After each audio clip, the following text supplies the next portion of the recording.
Good evening, sir. Good evening. Good evening, everyone. Good evening. Good evening, sir. Good evening.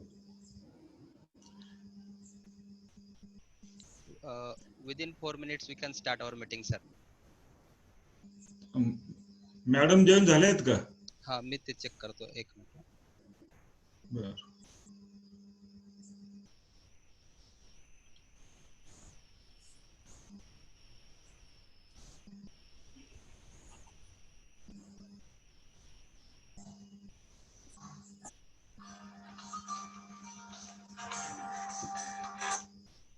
Hello.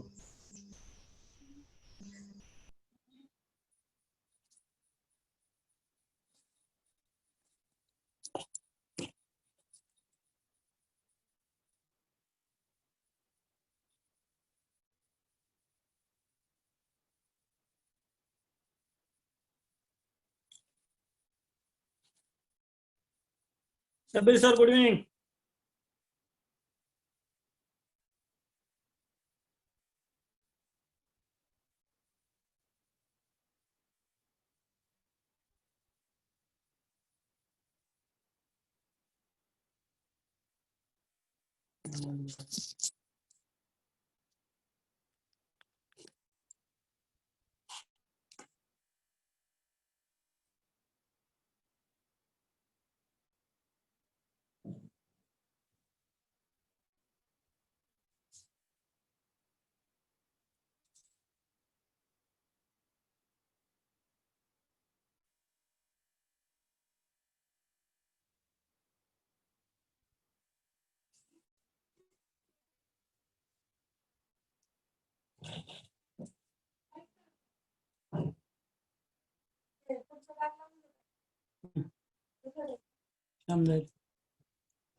कोणती जो link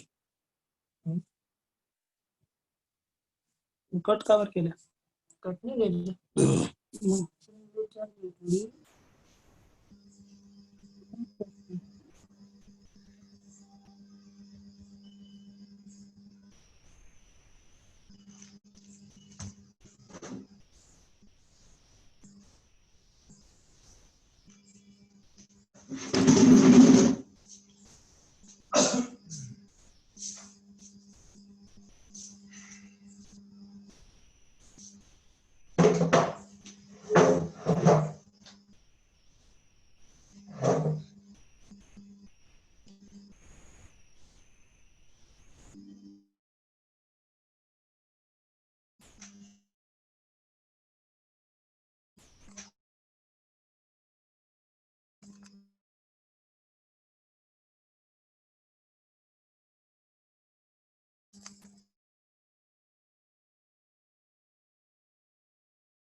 तुम्ही बोला ना.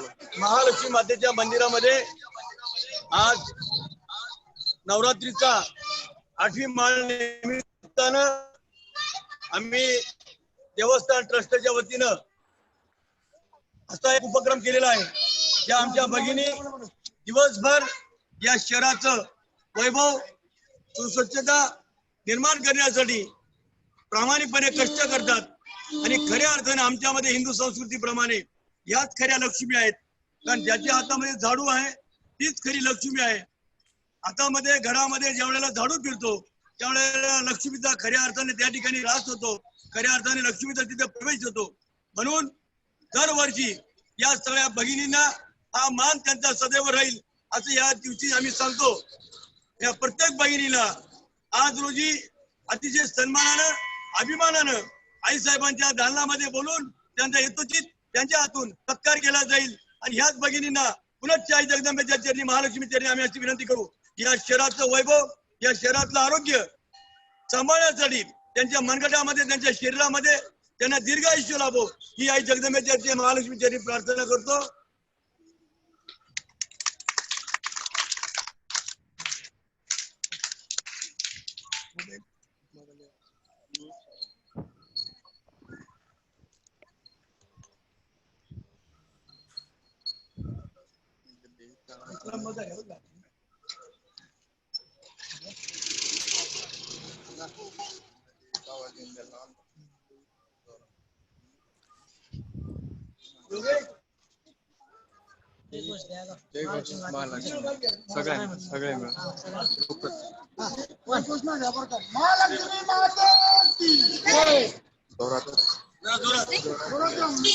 महालक्ष्मी माते की महालक्ष्मी माते की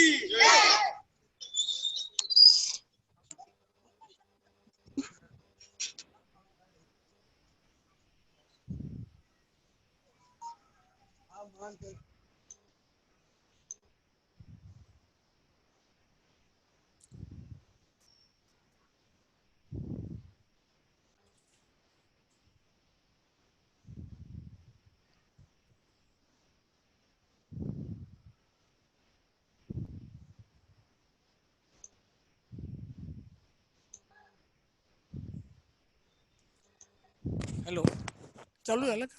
हो येतोय आवाज. आवाज येत आहे? हो ठीक आहे. हे बंद केलं आपण का सगळं आता? योगेश मॅडम जॉईन झाले का? कन्फर्म केलं?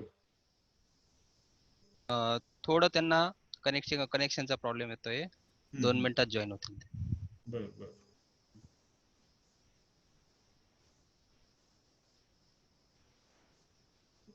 जितू वेलकम. जितू कापड नाही.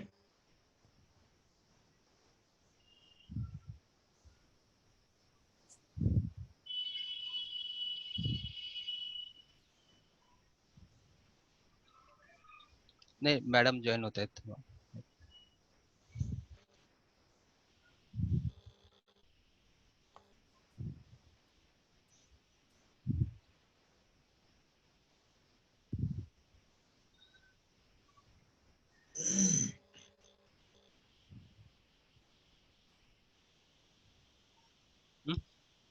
यश इकडे.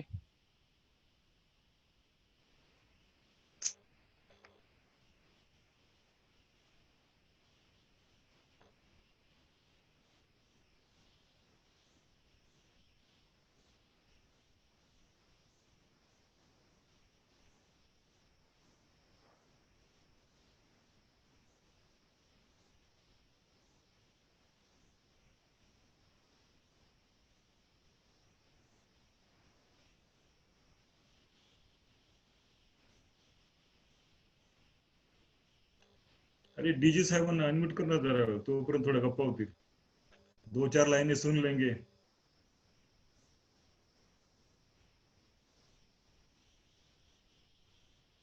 योगेश.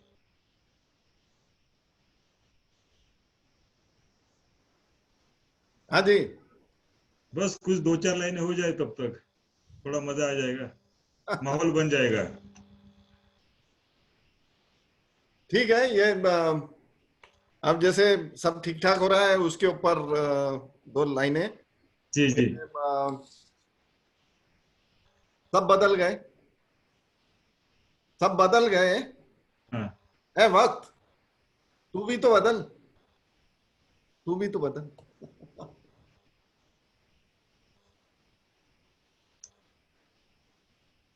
और कुछ? हाँ. थांबा 1 मिनिट. मी अनम्यूट करतो. हा करा तुम्ही सर. समोर क्लिक.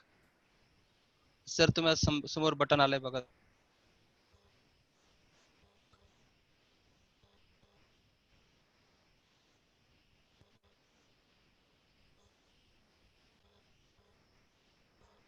डॉक्टर अनम्यूट झाले का? नहीं अनम्यूट नहीं है डॉक्टर. म्यूट पे. हाँ हाँ.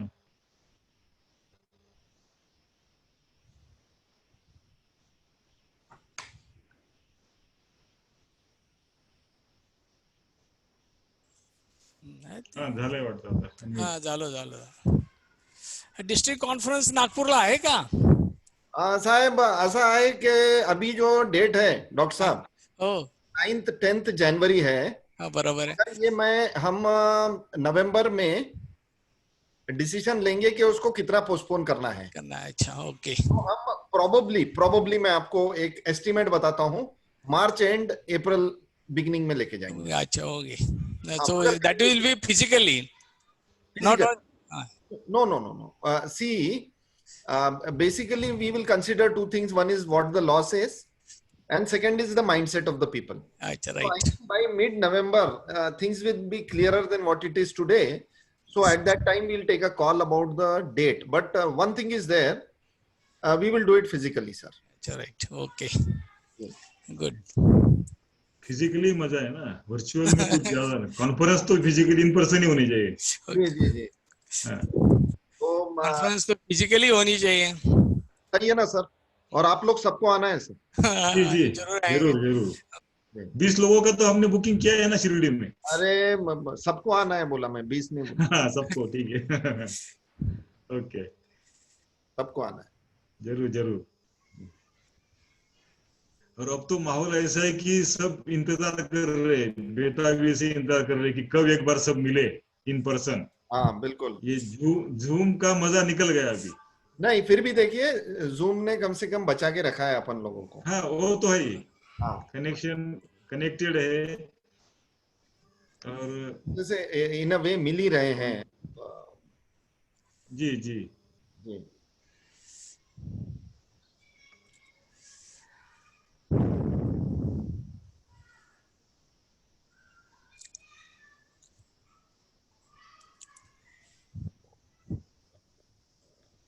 मैडम ज्वाइन नहीं की अभी तक?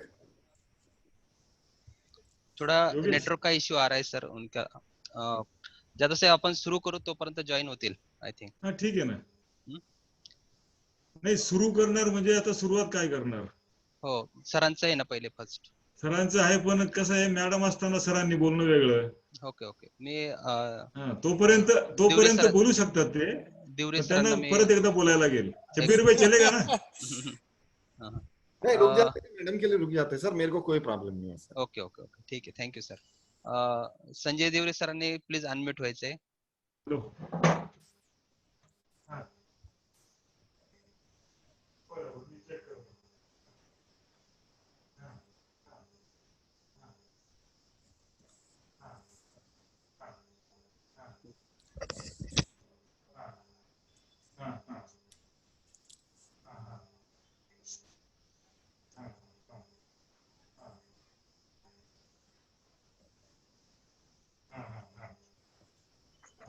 त्याचं आपण एक गरज आहे बुवा, म्हणजे ब्रेकअप.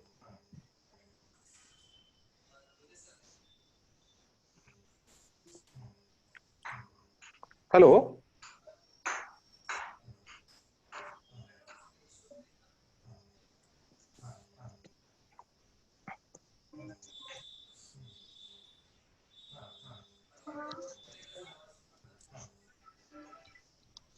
हा, आवाज येतोय का सर दिवरे सर? हो हेलो, हाँ बोल योगेश. हा, मॅडमांचा काही जॉईनिंगचा इश्यू येते का? प्लीज कॉल करून विचारा. माझ्या इथून कॉल लागत नाहीये मॅडमांना. अच्छा, झाला का जॉईन, होतोय का? आता दिसतंय का? एक मिनिट. मॅडमांचं कोणत्या नावाने जॉईन आहेत? भाग्यश्री पाटील. ओके. आणि करते भाग्यश्री नावानेच आहे. भाग्यश्री नावाने आहेत का? अजून दिसत नाहीत माझ्याकडे जॉईनिंग त्या. व्हिडिओ स्टार्ट कर ना. अच्छा,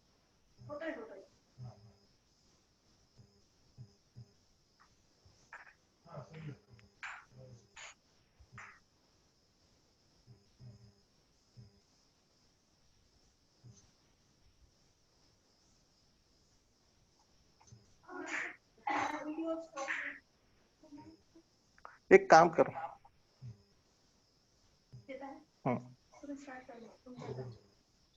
योगेश, हा yes sir.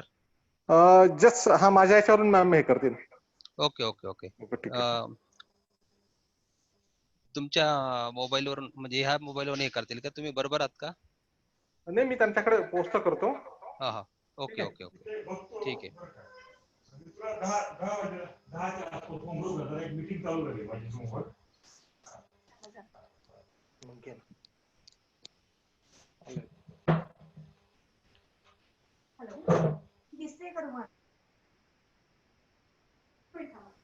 Yogesh, yes. Madam दिसतायत का तिथं? एक मिनिट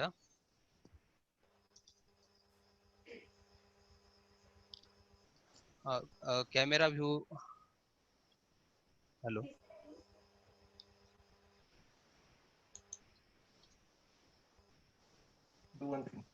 एक काम कर, हे चालू आहे. हा ओके. आता मॅडमांच्या समोर ठेवा सर. नाही जस्ट मी माझा मोबाईल त्यांच्याकडे. Okay okay. मी दिसते.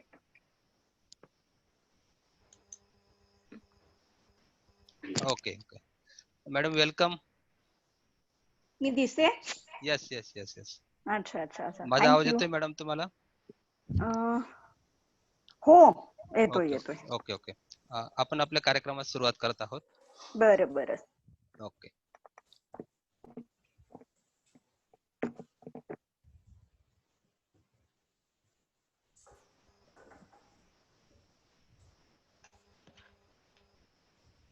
ठीक आहे सर. बरं. नमस्कार.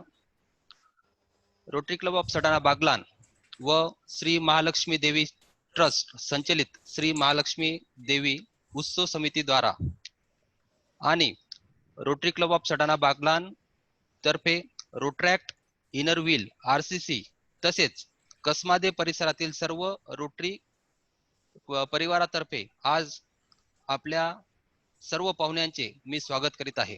आपल्या सोबत आज IAS अधिकारी भाग्यश्री बानायत धिवरे मॅडम आपल्या सोबत आता जॉईन झालेले आहेत. त्यांचं मी स्वागत करतो. आपल्या डिस्ट्रिक्टचे governor Rotarian Shabbir Shakir sir आपल्या बरोबर जॉईन झालेत. त्यांचंही मी स्वागत करतो. आणि आपल्या डिस्ट्रिक्ट मधील PDGs सर्व प्रेसिडेंट पास्ट प्रेसिडेंट आणि सर्व रोटरी मित्रांचं मी आजच्या ह्या मीटिंग मध्ये स्वागत करतो. तसेच बागलानकर मोठ्या संख्येने इथं जॉईन झाले आहेत आणि विविध शाळांचे स्टुडंट्स आपल्या मीटिंग मध्ये जॉईन झालेत. त्यांचंही मी स्वागत करत आहे. सर्वप्रथम मी रोटरियन डॉक्टर जगताप सरांना विनंती करतो की त्यांनी आपले DG शब्बीर शाकीर सरांचा इंट्रोडक्शन करायचे. Over to you doctor Prakash Jagtap sir. Good evening, everybody. I am very much delighted to introduce our beloved DG, Shabbir Shakir, from Nagpur. And he is a best qualified and maximum qualified person from the BITS Pilani, which is well-known institute from India. And he has worked for some days or some years in 3 international companies, and then he left and now he has started his own business. He is happily married with his wife Chumana, and she is also well qualified and she works harder with him, and she has also another job, another work for her also. He is having one daughter and one son. I think his daughter is working at in film institute, and his son is at present studying in graduation. The Shabbir Shakir is a well-known personality. त्यांना आपण एक मराठीत जर आपण असं म्हटलं तर वावगं होणार नाही. भरपूर नॉलेज असणारे, अतिशय आत्मविश्वासाने बोलणारे हसरे असे व्यक्तिमत्व आहे. त्याचबरोबर त्यांच्याबद्दल असंही बोललं जातं की ते अतिशय शांत आहेत, पण कधी कधी आम्हाला असं वाटतं की काही डिसिजन घेताना त्यांनी बरेच कठोर पण डिसिजन घेतलेले आहेत असं मला वाटतंय. त्यामुळं अशा प्रकारचं हे एक आम्हाला लाभलेलं हे व्यक्तिमत्व आहे. He believes in clean, clear, transparent and green administration and work also. Why I am saying green? Because green is related to the healthy administration. So I feel at present Shabbir Shakir has done all these points as far as his administration is concerned. He is a member of a Rotary Club, which is Rotary Club of Nagpur, having largest number in 3030 district, probably in India also. That I don't know, but he's from a biggest Rotary Club in 3030 district. He has worked as a president in 208, 209, and now he is serving or he is administrating our 3030 district. And I hope he is happy and he is enjoying his DG-ship. आणि दुसरं असं सांगायचं म्हणजे की त्यांना कुठल्याही विषयावरती जर बोलायला सांगितलं तर ते कुठल्याही विषयावर अतिशय विस्तृतप्रमाणे आणि आपल्याला समजेल अशा प्रमाणात आणि शेर शायरी करून ते बोलत असतात. आणि आज असं मला वाटतं की आज आपल्याला त्यांचं हेच सर्वात एक चांगलं बोलणं ऐकायला मिळेल अशी मी आशा करतो. आणि एवढं बोलून मी दुसरं एक असं आहे की he has many friends in Rotary Club, in Rotary as a district and outside the district. He is my good Rotary friend. I am saying it's why I am saying it's a Rotary friend, because Rotary has connected both of us. So there are many friends he is having with the connection of the Rotary, and he believes a good administrator. He is a good administrator, and that we can see his administration in our district conference coming next year, or probably in March or April. I hope this is enough for him, and I hand over this mic to Yogesh Ahire. Over to thank you, Doctor. Thank you, Doctor sir. Over to you, Shabbir sir. Thank you, Dr. Prakash Jagtap. आपका बहुत सुंदर मेरा introduction KIA और आपकी तारीफ जो है वो मैं सर आंखों पर रखता हूं because of the respect that I have for you. And yes, मेरा सौभाग्य है कि रोटरी के थ्रू मैं आपसे मिला और मित्रता बढ़ाई. रोटरी क्लब ऑफ सटाना बागलान से सचिव उमेश सोनी, श्री महालक्ष्मी देवी ट्रस्ट से सुरेश येवला जी, डॉक्टर प्रकाश जगताप, रोटेरियंस और खास आए हुए आज हमारे युवा और बच्चे, आप सबको मेरा प्रणाम. हमारे जो आज के की नोट स्पीकर हैं भाग्यश्री जी, मैं उनको भी प्रणाम करता हूं और बधाई देना चाहता हूं क्लब को, संस्था को, समस्त कसमादे परिवार को. ये खास ये आप लोगों ने भेंट लाई है भाग्यश्री जी के रूप में सबके लिए और खासकर बच्चों के लिए. वो खैर बोलेगी तो तब लोगों, ऐसे लोग जो समस्त प्रेरणा है, एक एग्जाम्पल है, इन्हें बार बार लोगों के बीच लाना चाहिए. इनकी कहानी, इनकी कथा, इनकी सफर सब लोगों को जानना चाहिए. क्योंकि दोस्तों, हम क्या देखते हैं, हम आज देखते हैं भाग्यश्री जी क्या है. कोई ये नहीं सोचता, कोई ये नहीं समझता कि यहां पहुंची कैसे. पहुंचने के लिए जो सीढ़ियां चढ़नी पड़ी वो कितनी कठिन थी. सबको मालूम है इस जीवन में, इस दुनिया में कोई चीज आसानी से नहीं मिलती. जो जितना ऊंचा पहुंचता है, ये समझिए उसने उतनी ही तपिश की, उतनी ही तकलीफ खाई और उसके जीवन में उसे उतनी ही ठोकरें मिली।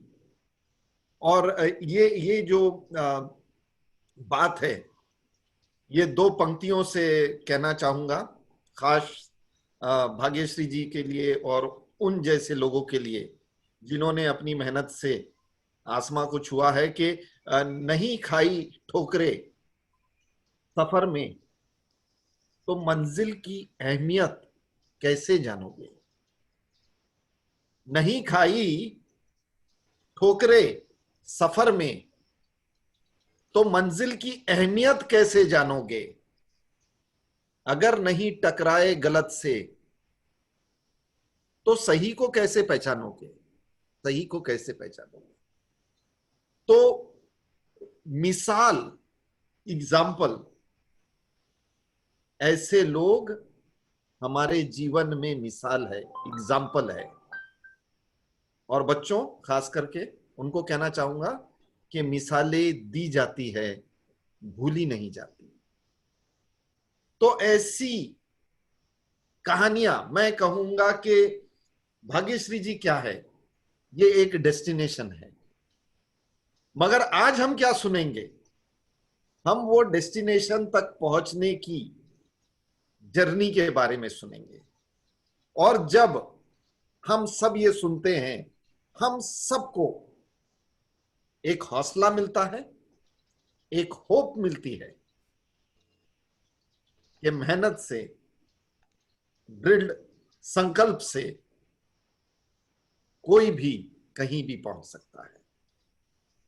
इसलिए बार बार ऐसे लोगों को लाया जाए, बार बार इन लोगों की कहानियां सुनी जाए। जब जब जीवन में हमें लगे कि कठिनाई आई है, तो ऐसे लोग एक इंस्पिरेशन बनते हैं, सबको ऐसे समय में रास्ता बताते हैं कि नहीं, अगर आदमी ने सोच लिया, ठान लिया, तो उसे मिलता है। और खास करके महिलाओं के लिए women empowerment, these are the living legends, living example. And yes, I will tell you कि खासकर बच्चों को कहना चाहूंगा कि जो भी लोग कंपनियों में टॉप में पहुंचते हैं, उनसे आप लोग सोचते होंगे कि इंटरव्यू में पूछा क्या जाता है, क्योंकि नॉलेज तो पूछी नहीं जा सकती, क्योंकि नॉलेज की वजह से वहां पहुंचे। उनसे एक ही चीज पूछी जाती है जो कॉमन है। हर आदमी जो ऊपर तक के पहुंचा है कंपनियों में, वो ये बताता है कि उससे एक चीज पूछी जाती है, और वो ये है कि आपको जब जीवन में असफलता मिली तो आपने क्या किया। तो ये सब 230 लोग जो जुड़े हैं, मैं कहना यही चाहूंगा कि हमारा डेफिनेशन क्या है, हमारी लाइफ डिफाइन कैसे होती है। हमारी लाइफ डिफाइन सफलताओं से नहीं होती है। हमारी लाइफ डिफाइन ये होती है कि जब हमारे जीवन में असफलता आई, जब हम हमारे जीवन में गिरे, जब हमारे जीवन में जो हमने चाहा वो हमें नहीं मिला, तब हमने किस तरह रिस्पॉन्ड किया, हमने किस तरह उठकर फिर चलना सीखा। दो पंक्तियों के साथ अपने शब्दों को विराम दूंगा और फिर ये कह के कि बहुत बधाई देता हूं समस्त रोटरी परिवार को, महालक्ष्मी देवी ट्रस्ट परिवार को, कि आपने इतना अच्छा कार्यक्रम रखा है। और हाँ, गिरकर उठकर चलने पे दो पंक्तियां कहना चाहूंगा और समर्पित करना चाहूंगा ये भाग्यश्री जी के लिए, कि हौसले की तरकश में कोशिश का वह तीर जिंदा रख। हौसले की तरकश में कोशिश का वह तीर जिंदा रख, हार जा चाहे जिंदगी में सब कुछ, मगर जीतने की उम्मीद जिंदा रख, जीतने की उम्मीद जिंदा रख। So these are the people जो हमारे लाइफ में एक होप लेके आते हैं। हमारे सामने ये एक एग्जाम्पल है, एक मिसाल है। धन्यवाद बहुत बहुत भाग्यश्री जी, आप आए और आप हम सबकी प्रेरणा बन के हम सबका हौसला बढ़ाने के लिए। धन्यवाद, धन्यवाद योगेश जी। Thank you sir. खूपच छान मार्गदर्शन तुम्ही आमच्या सर्व बागलाणकरांना केलं. खूप खूप धन्यवाद. मी आपले रोटरियन तृप्ती सोनवणे यांना विनंती करतो की आपल्या आजच्या गेस्ट IAS भाग्यश्री बाण्यात धिवरे मॅडमांचा इंट्रोडक्शन करायचे. Over to you Trupti Sonawane madam.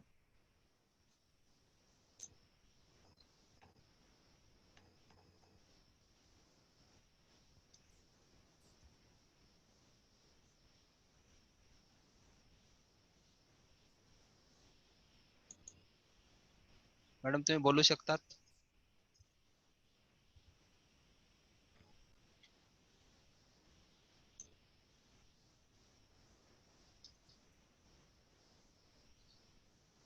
हो, रिजॉईन होत आहेत त्या. एक मिनिट. हा बोला मॅडम.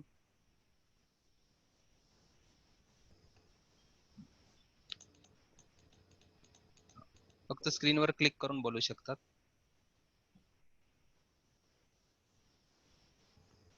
अनम्यूट केलं का त्यांना हो तुझ्याकडनं? हो हो.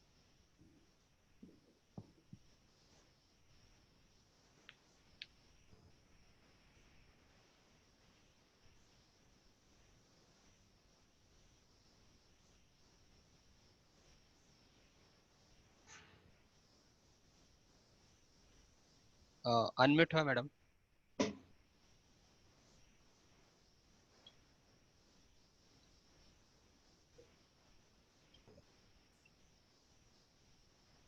अभिजित सोनवणे.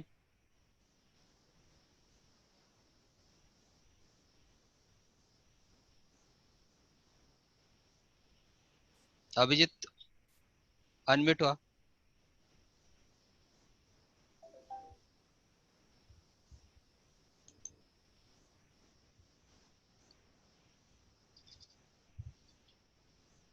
काहीतरी नेटवर्कचा इश्यू दिसतोय. परत एक दोन मिनिटं फक्त. अभिजित अनम्यूट होऊन बोला तुम्ही. असेल तर मॅडमांकडे तुमचा मोबाईल द्या. हा झालं जॉईन तृप्ती मॅडम. हा अनम्यूट व्हा मॅडम.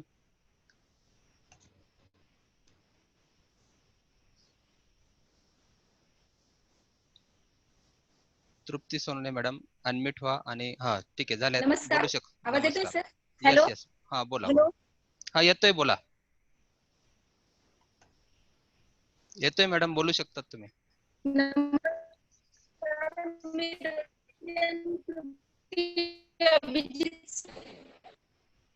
नमस्कार, मी रोटरियन तृप्ती Abhijit Sonawane.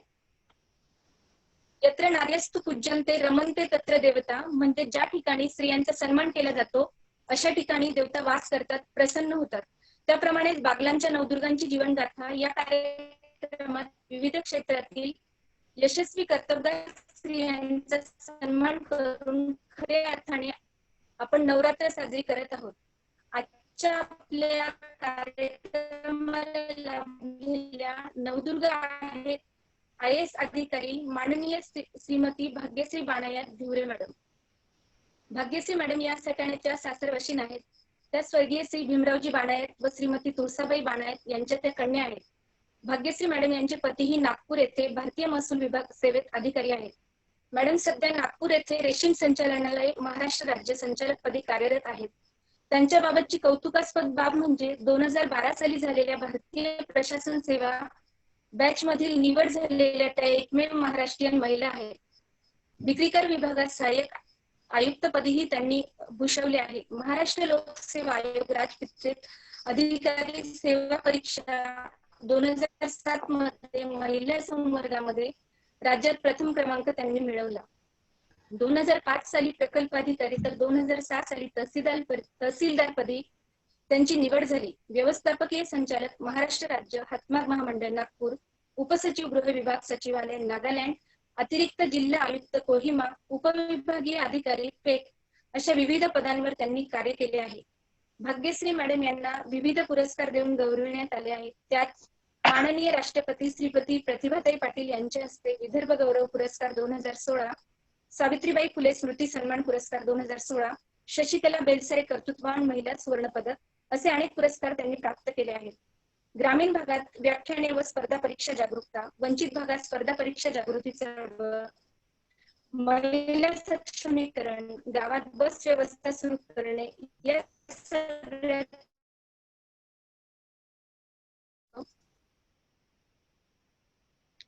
Okay, thank you madam.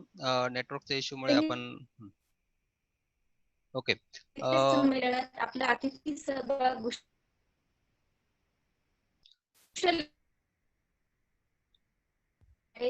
अशा ओके, थँक्यू तृप्ती सोनवणे मॅडम. तुम्ही खूप छान मार्ग इंट्रोडक्शन आपल्या आजच्या गेस्टचे करून दिले.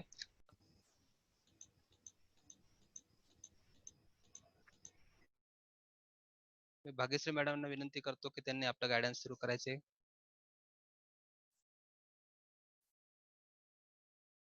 मॅडम, एक मिनिट, नेटवर्कचा इश्यू आहे. अच्छा अच्छा. हा. आता मॅडम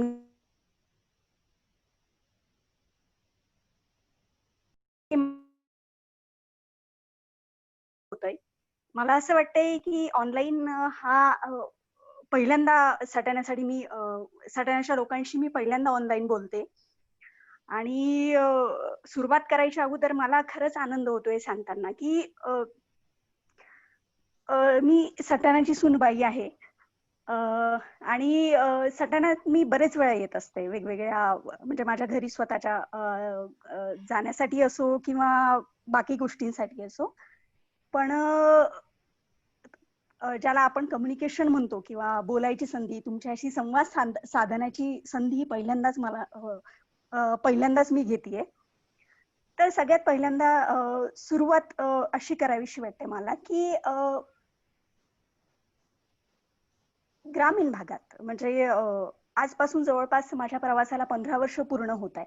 म्हणजे 9 वर्ष भारतीय प्रशासन सेवेत निवड झाल्यापासून, आणि त्याच्या अगोदर मी स्टेट सर्व्हिसेस मध्ये होते जवळपास 3 वर्ष, आणि त्याच्यापूर्वी 3-4 वर्ष अगोदर माझा स्पर्धा परीक्षेचा प्रवास सुरू झाला. तर माझ्या स्पर्धा परीक्षेच्या प्रवासाला जवळपास 15 वर्ष पूर्ण होत आहेत. तर या निमित्ताने मी तुम्हाला सगळ्यांना सांगू इच्छिते की स्पर्धा परीक्षांची ओळख मला माझ्या घरातनच झाली.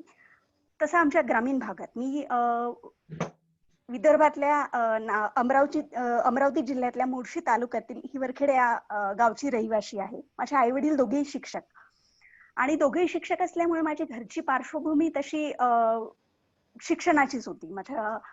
आणि माझ्या आई वडिलांना मी 17 वर्षांनी झालेलं अपत्य असल्यामुळे अर्थातच माझ्या वडिलांनी माझ्याकडे खूप चांगलं लक्ष पुरवलं. आणि मला आनंदाने सांगावं वाटतं की आज पण स्त्रियांकडे दुय्यम दृष्टिकोनातून पाहिलं जातं. पण माझ्या घरातनं मला अशी वागणूक मिळाली की एक तू मुलगी आहेस म्हणून तू दुय्यम आहेस, आणि तू मुलगी आहे म्हणून स्पेसिफिक साच्यामध्ये तू हेच केलं पाहिजे किंवा तेच केलं पाहिजे असं माझ्या वडिलांनी कधीच सांगितलं नाही. माझ्या स्त्रीत्वाचा मला अभिमान आहे आणि त्याची प्रेरणा मला माझ्या वडिलांनी दिली. कारण 17 वर्षांनी अपत्य झाल्यानंतर सगळ्यांचं असं म्हणणं होतं माझ्या वडिलांशिवाय की जर मी मुलगा असते तर कशा वंशाला दिवा मिळाला असता.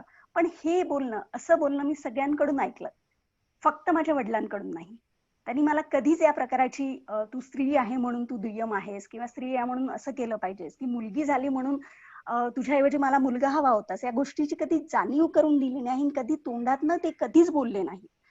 त्याच्यामुळं मी जी आहे आज किंवा ज्या पदावर आहे की ज्या स्वरूपाचं काम करते,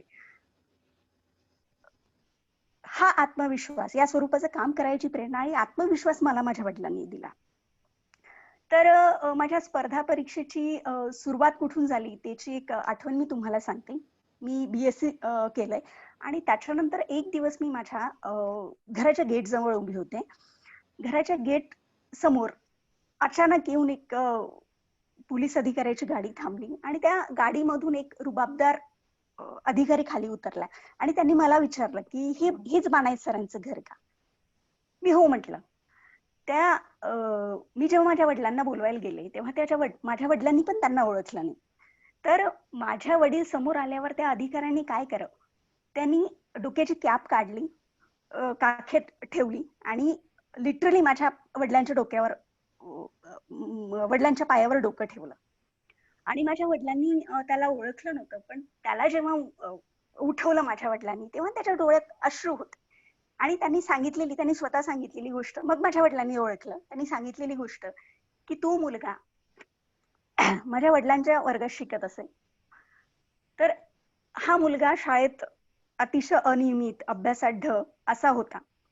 तर माझ्या वडिलांनी त्याच्या वडिलांना त्याला बोलवलं आणि त्यांना सांगितलं की तुमचा मुलगा शाळेत व्यवस्थित होत नाही, त्याच्या अभ्यासात प्रगती नाहीये. तेव्हा त्याच्या वडिलांनी माझ्या वडिलांना म्हटलं की सर तो कुणाचंच ऐकत नाही, तुम्हीच त्याचं काय ते करू शकता. तर एक दिवस माझे वडील त्याच्या घरी गेले आणि त्याला सांगितलं. अर्थात माझे वडील एक उत्तम शिक्षक होते आणि कडक म्हणून त्यांची फार ख्याती होती. त्यांनी त्याच्या वडिलांसमोर सांगितलं की तू उद्यापासून शाळेत नाही आला तर तू जिथं असेल तिथं येऊन तुझं तंगडं मोडील. तर तो अर्थात माझ्या वडिलांना फार घाबरायचा. दुसऱ्या दिवसापासून तो मुलगा रेग्युलर शाळेत यायला लागला. त्याची स्वतःची 4थी पास व्हायची अपेक्षा नव्हती. तो उत्तम रीतीने 10वी पास झाला, कॉलेज केलं आणि जेव्हा आमच्या घरी आला तेव्हा तो CIDचा विदर्भाचा हेड होता. तेव्हा मला असं वाटलं की माझे वडील अशा एका मुलाला घडवू शकतात, तर मी का नाही? मी त्यांची मुलगी आहे, तर मी असं का होऊ नये? तर मी माझ्या वडिलांना जेव्हा सांगितलं तर तेव्हा मला त्यांनी हे सांगितलं की तुला MPSC ठीक आहे, पण MPSC देस तू, पण MPSC पेक्षा तू UPSCचा विचार कर. तर मला तेव्हा UPSC ही असं तुम्हाला सगळ्यांना माहिती आहे की ही भारतातली सगळ्यात कठीण परीक्षा आहे. तेव्हा मला वाटलं की आपण एवढ्या मोठ्या कठीण परीक्षेचा विचार करायच्या अगोदर MPSCचा विचार का करू नये. तेव्हा माझ्या वडिलांनी म्हटलं होतं की low aim is a crime, तू UPSCचा विचार कर. आणि जेव्हा माझ्या प्रवासाला सुरुवात झाली स्पर्धा परीक्षेच्या, तेव्हा सडनली अशी घटना घडली की माझे वडील हार्ट अटॅकने गेले. तेव्हा माझं कॉलेज संपलेलं होतं आणि त्याच्यापूर्वीच माझी आई स्वतःच्या बॉडीवर जे ब्रेनचं कंट्रोलिंग असतो ते गेल्यामुळं दवाखान्यात, त्यांच्या निधनापूर्वी दवाखान्यात जवळपास 3-3.5 महिने ऍडमिट होती आणि जेव्हा ती घरी आली तेव्हा ती वॉकरवर चालत होती आणि अचानक वडिलांचं निधन.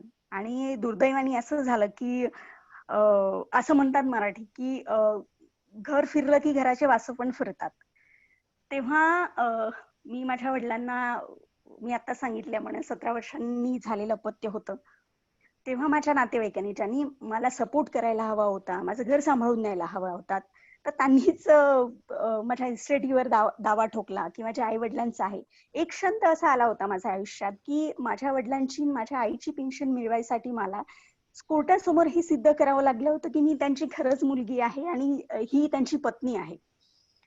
तर मग तेव्हापासून मला कळलं की मी स्वतःच्या पायावर उभं राहायला हवं, माझं घर सांभाळायला हवं. आणि एकाच वेळेस मी असं होते की मी माझ्या घरातली शिकणारी मुलगी होते, मी माझ्या घराचं घर सांभाळणारी गृहिणी होते, मी माझ्या घराचं सगळं करणारी एक पुरुष होते.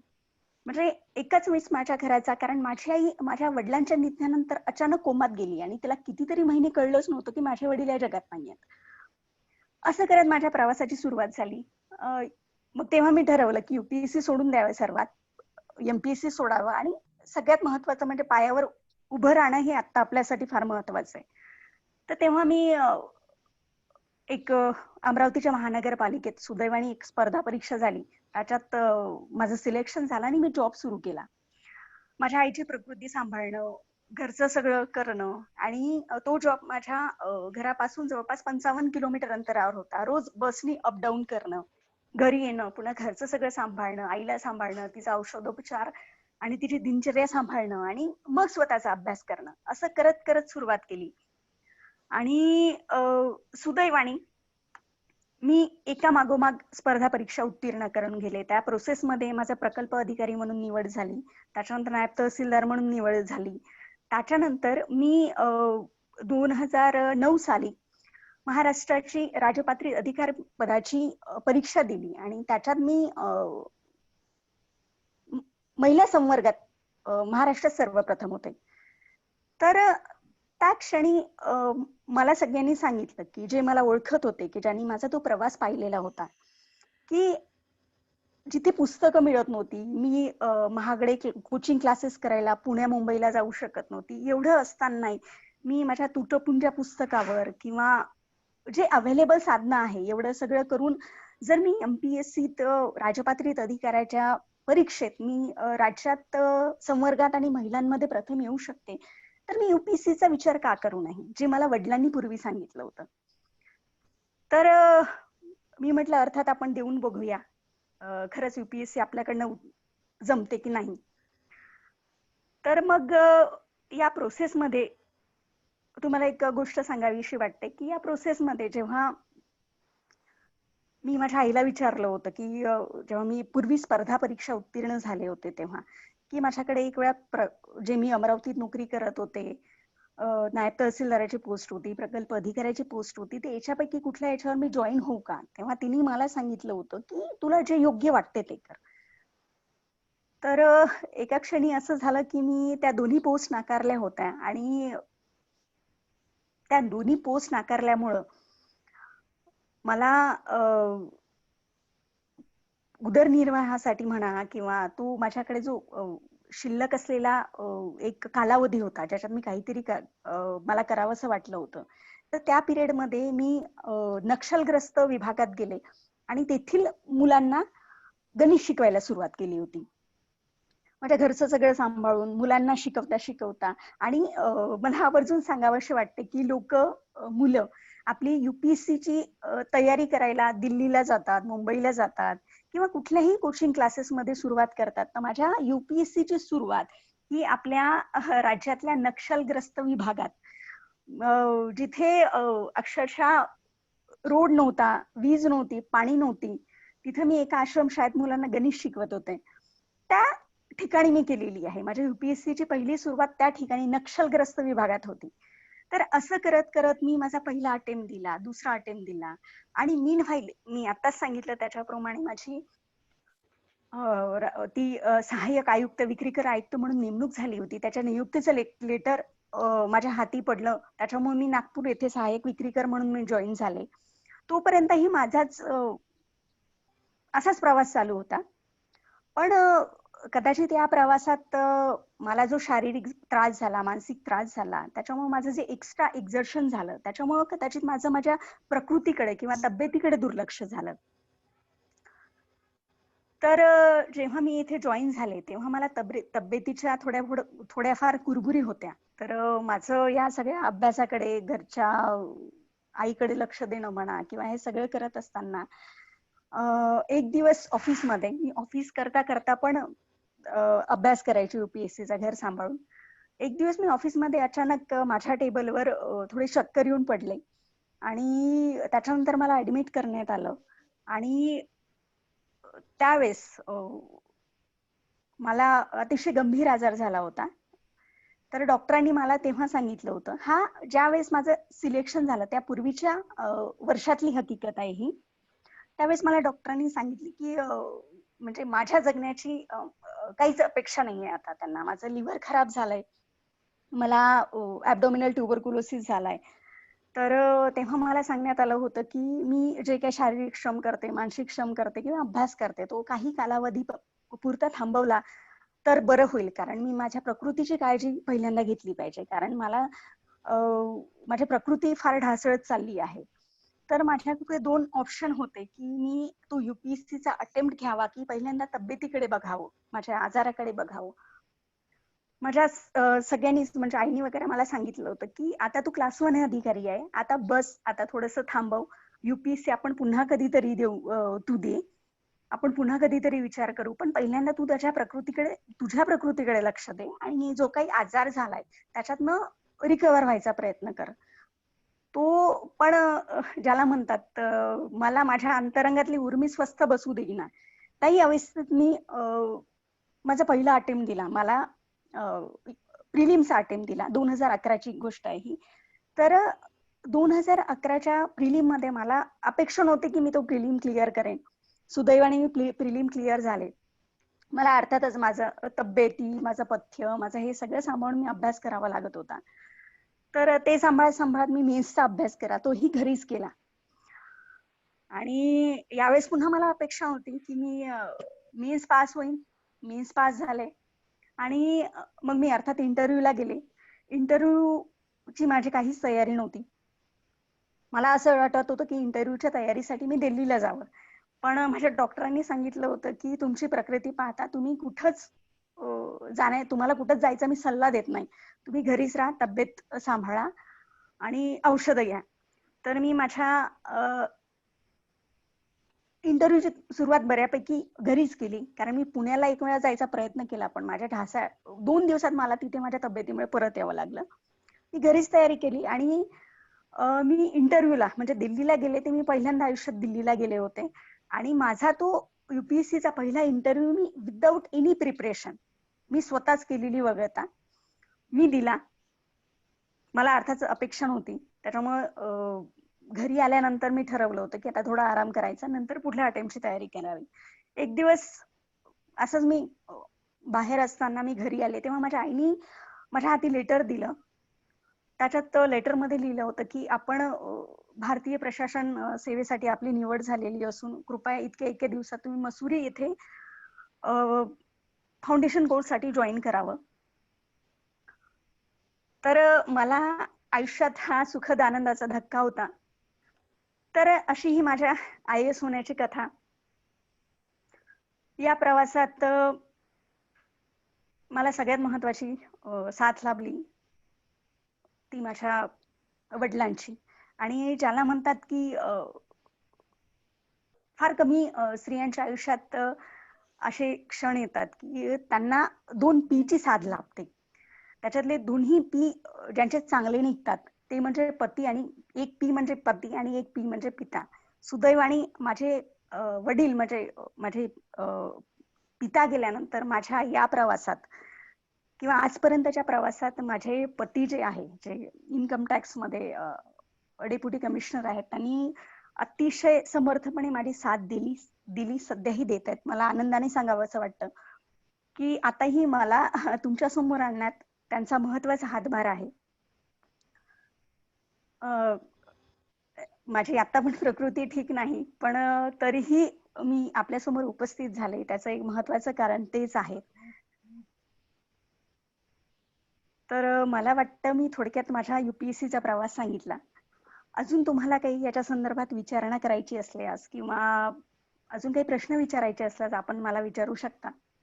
आणि जर मला काही महत्वाचे टप्पे माझ्या आयुष्याचे पुढे पण सांगायचे, जे कदाचित तुम्हाला वाटेल, कारण बरेच जणांना वाटतं की आपल्याकडे बरेच गैरसमज आहेत की UPSC पास करायचं म्हणजे तुम्हाला उत्कृष्ट शाळेत शिकावं लागतं, सराउंडिंग चांगलं असावं लागतं, शहरात राहावं लागतं, तुमची इंग्लिश फार फ्लुएंट असणं फार चांगलं गरजेचं आहे, किंवा तुम्हाला UPSC साठी दिल्ली किंवा मुंबईला जाऊन पहिल्यांदा सगळ्यात महागडे कोचिंग क्लासेसचं प्रशिक्षण घ्यावं लागतं. मी याच्यातलं काहीही केलेलं नाहीये. म्हणजे मी आत्ताच सांगितलं, त्याच्यामुळे दिल्लीला जेव्हा मी इंटरव्ह्यूला गेले तेव्हा मी पहिल्यांदा माझ्या आयुष्यात दिल्लीला गेले होते. त्याच्यापूर्वी कुठलाही मी मॉक केला नव्हता. रादर दॅन की तेव्हा मला माझे पती संजय धिवरे भेटले होते, त्यांचं सहकार्य आणि त्यांची मदत ही मी इंटरव्ह्यू साठी घेतलेली होती. आणि जे काही केल्याचं ते त्याच्यापूर्वी काही क्लिअर झालेले UPSC क्लिअर झालेले अधिकारी किंवा काही माझ्या ओळखीचे असलेले या संदर्भातले, ज्याला आपण जाणकार म्हणतो किंवा माहितीगार म्हणतो, त्यांची घेतलेली मदत, याच्या व्यतिरिक्त मी सगळ्यात महत्वाचा फोकस माझ्या सेल्फ स्टडीवर ठेवलेला होता. आणि इंटरेस्टिंग गोष्ट म्हणजे मी मॅथमॅटिक्सची विद्यार्थिनी आहे. माझं सगळं शिक्षण म्हणजे मी शेवटचं पण शिक्षण मी गणित विषयातनंच पूर्ण केलंय. पण मी जेव्हा UPSC साठी ऑप्शनल घेतले तेव्हा मराठी वाङ्मय आणि हिस्ट्री हे विषय घेतले होते.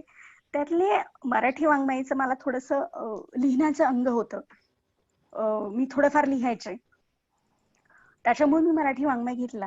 पण मराठी वाङ्मयाचं फारसं मार्गदर्शन महाराष्ट्रात तेव्हा माझ्या वेळेस अवेलेबल नव्हतं.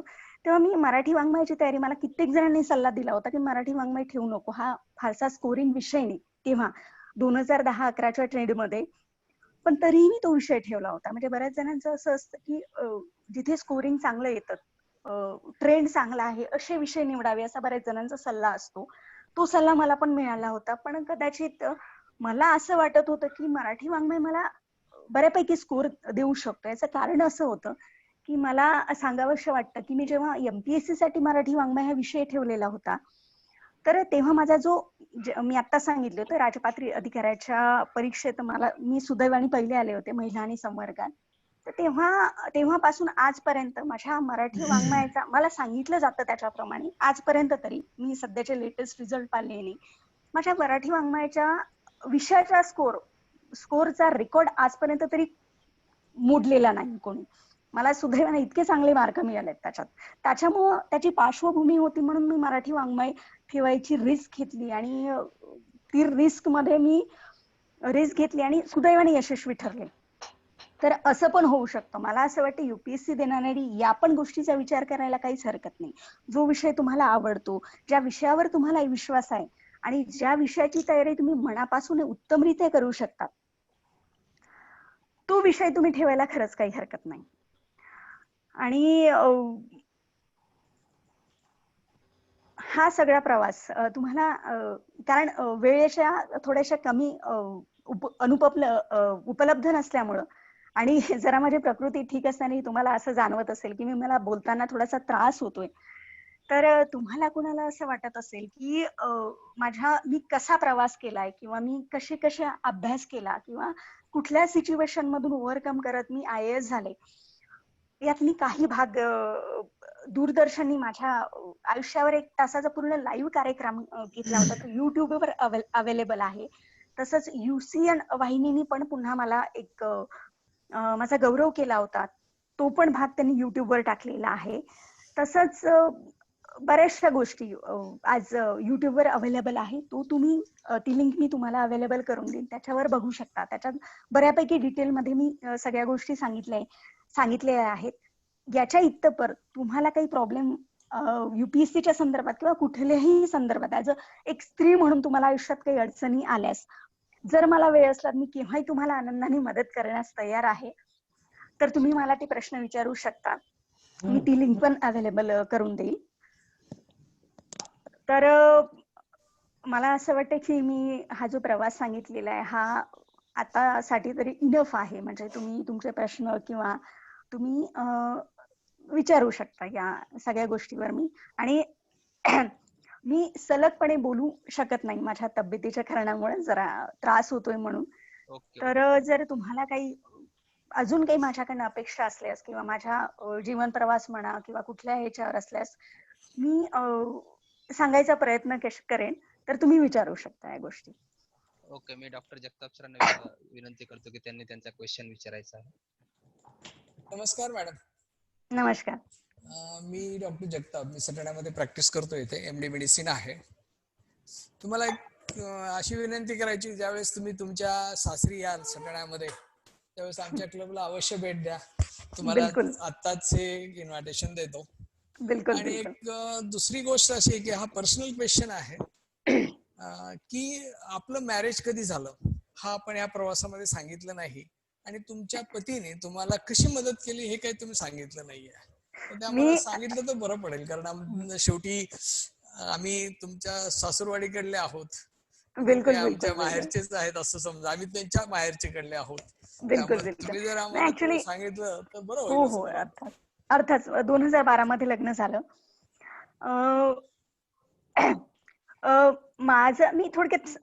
मी आतापर्यंतचा प्रवास फार थोडक्यात घेतलाय, कारण मला सांगितल्याप्रमाणे मी अर्धा तास बोलावं अशी अपेक्षा होती.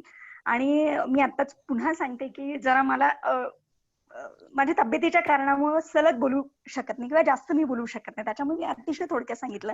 2012 साली माझं अर्थात संजय धिवरे साहेबांशी लग्न झालं. त्याच्यापूर्वी माझी त्यांच्याशी फार तोंड ओळख होती. त्यांच्या ज्या सिनियर सेल्स टॅक्सच्या सिनियर होत्या त्या माझ्या सेल्स टॅक्सच्या बॅचमेट माझ्या इथल्या सिनियर होत्या सेल्स टॅक्स मधल्या. तर त्यांनी माझं स्थळ संजय सरांना सुचवलेलं होतं आणि संजय सरांना ते स्वतः UPSC सिलेक्टेड झालेले IRS अधिकारी आहेत, त्याच्यामुळे त्यांच्या क्षेत्रातलीच मुलगी त्यांना हवी होती आणि त्याच्यामुळे आमचं लग्न झालं. आणि या माझ्या प्रवासात सगळ्यात महत्वाची साथ म्हणजे मी त्यांच्याशी पहिल्यांदा भेटले तेव्हा तो माझे UPSC ची मेन्स जेव्हा मी क्लिअर केली होती तेव्हा मी शोधत होते की मला कुठेच जाऊ शकत नसल्यामुळे माझ्या तब्येतीच्या कारणामुळे मला इथेच कोणीतरी गायडन्स करणारा व्यक्ती हवा होता आणि मला तो दिवरे सरांच्या रूपाने भेटला. तेव्हा दिवरे सरांनी पहिल्या भेटीतच मला तेव्हा आमचं लग्न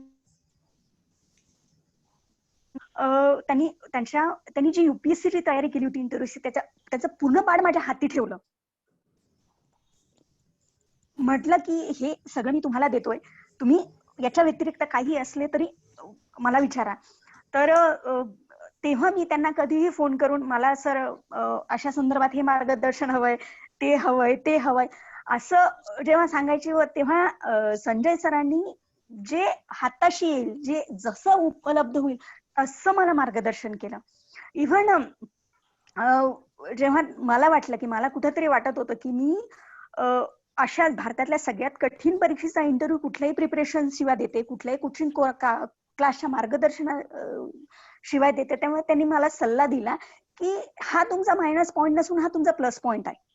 आणि सुदैवाने त्यांचं वाक्य खरं ठरलं किंवा जेव्हा त्या पॅनलनी मला ते पॅनल याच्यासाठी प्रसिद्ध होतं की ते मार्क देण्यात, मी त्यांचं नाव घेत नाही, त्या पॅनलच्या हेडचं, ते मार्क देण्यात फार कंजूसी करायचे आणि त्याच्यामुळेच मला वाटलं होतं की हे पॅनल आलंय मला, त्याच्यामुळे माझा हा अटेम्प्ट इंटरव्ह्यूत कमी मार्क मिळाल्याने पण जाणार आहे.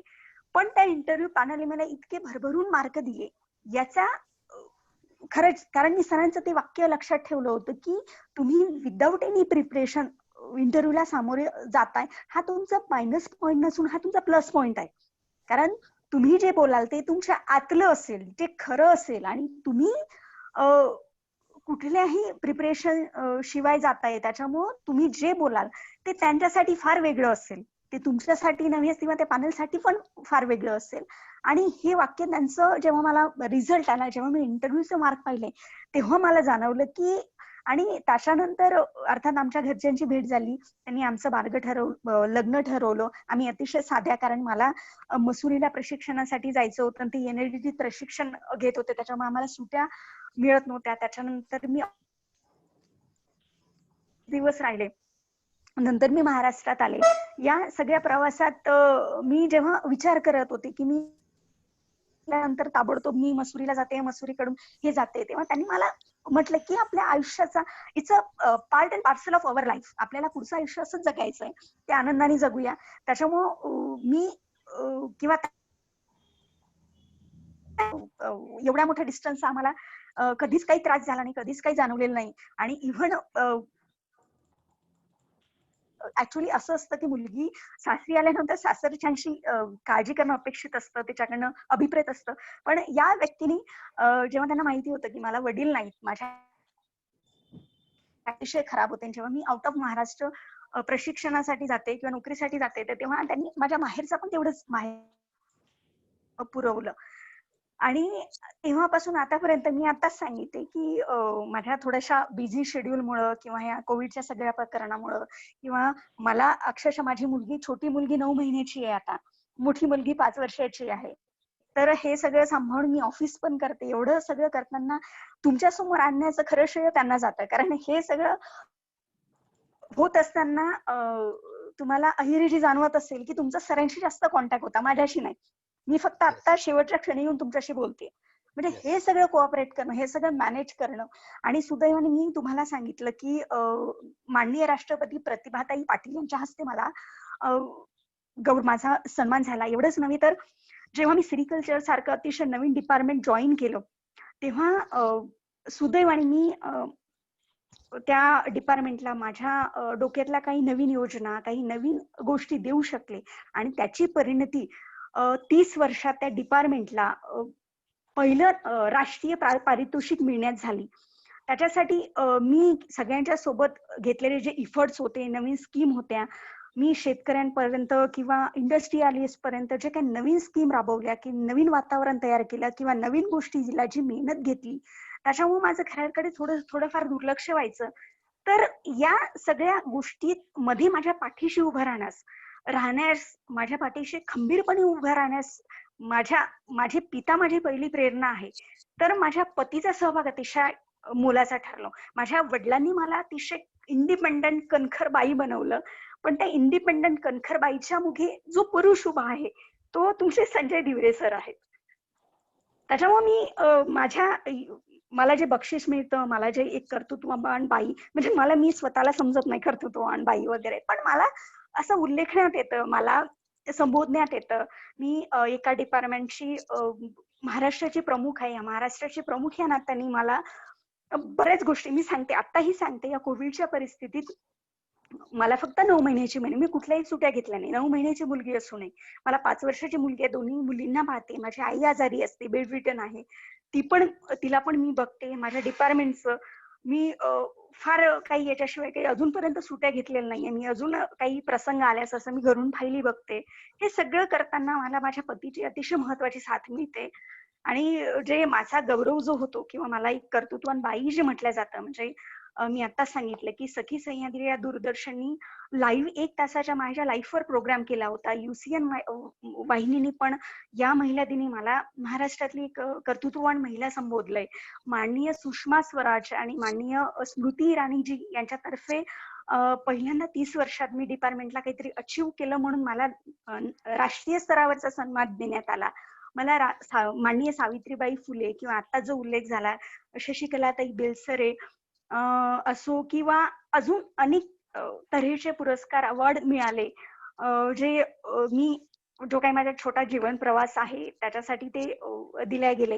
या सगळ्या प्रवासात, या सगळ्या बक्षिसात, या सगळ्या गोष्टीत मला ज्या एका व्यक्तीची साथ मिळते माझ्या वडिलांनंतर, अर्थात या सगळ्यांचं श्रेय मी माझ्या वडिलांना पहिल्यांदा देते. कारण त्यांनी पहिल्यांदा मी स्त्री आहे म्हणून माझ्या स्त्रीत्वाचा अभिमान करायला माझ्या वडिलांनी मला शिकवलं. त्याच्यामुळे मी तुम्हाला सांगते की मी कुठेही एकटी असते किंवा सगळ्या गोष्टी मी एकट्या करते. मला कुठेही गोष्टीची एक स्त्री आहे म्हणून मला कधी भीती वाटली नाही, कधी जाणवलं नाही. आणि हीच गोष्ट माझ्या वडिलांनी दिलेली गोष्ट कॅरी फॉरवर्ड माझ्या पतीने केलाय.